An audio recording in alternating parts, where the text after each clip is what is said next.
శ్రీమాత్రే నమ. జయ గురు దత్తాత్రేయ నమ.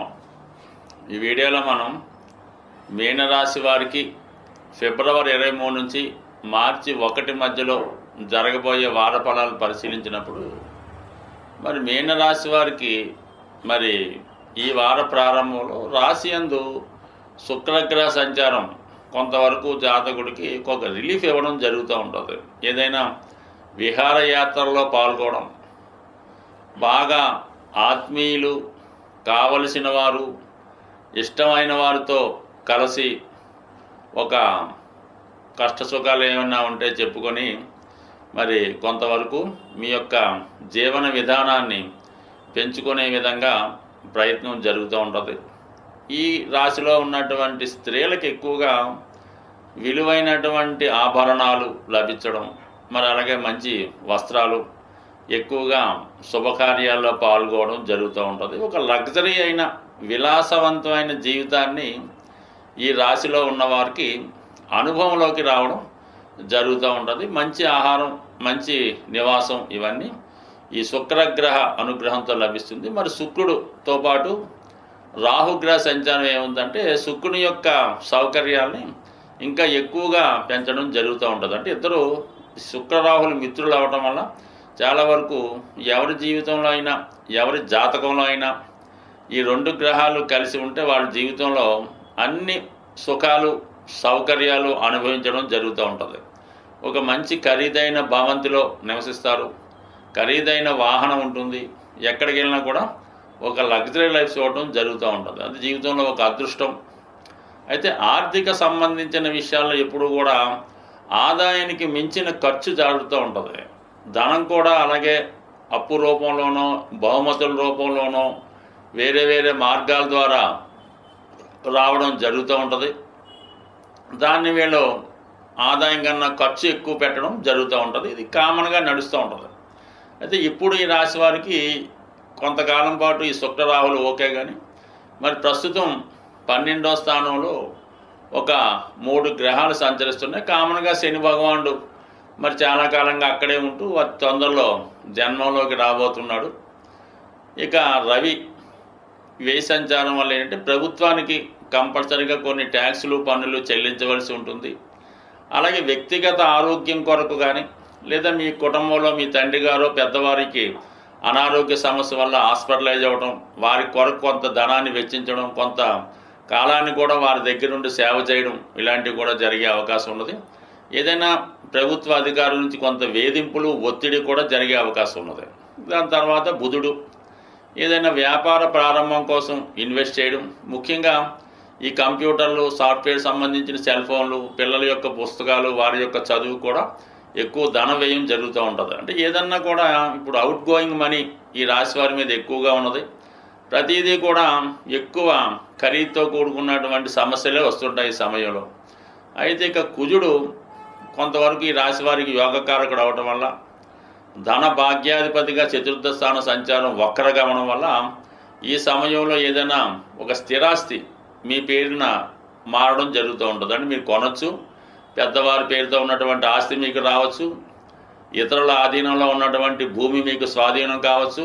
ఈ విధంగా కొంత స్థిరాస్తి మీకు లభించే అవకాశం ఉంది. మరి కొంతమంది ఈ స్థిరాస్తిని విక్రయించడం కానీ, దాని మీద ధనం తేవడం వల్ల, దాని మీద ఆదాయం రావడం వల్ల కొంతవరకు మీ యొక్క అవసరాలు తీర్చుకునే విధంగా కూడా ఈ గ్రహస్థితి చెప్పడం జరుగుతూ ఉంటుంది. కొంతమంది ఏదైనా మరి వాళ్ళ యొక్క నివాస స్థలాన్ని కూడా, గృహం మారడం కూడా ఈ సమయంలో జరిగే సూచనలు ఉన్నాయి.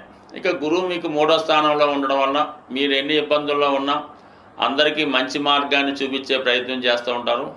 మీకు కూడా ఒక మంచి గురువు లభించడం వల్ల వారి యొక్క సలహాతో ప్రస్తుతం ఉన్నటువంటి సమస్యల నుంచి ఏదో విధంగా బయటపడి మీ యొక్క జీవితాన్ని మంచి మార్గంలో నడిపించే విధంగా ఈ గురువు యొక్క స్థితి మీకు సహకరించడం జరుగుతుంది. స్వస్తి.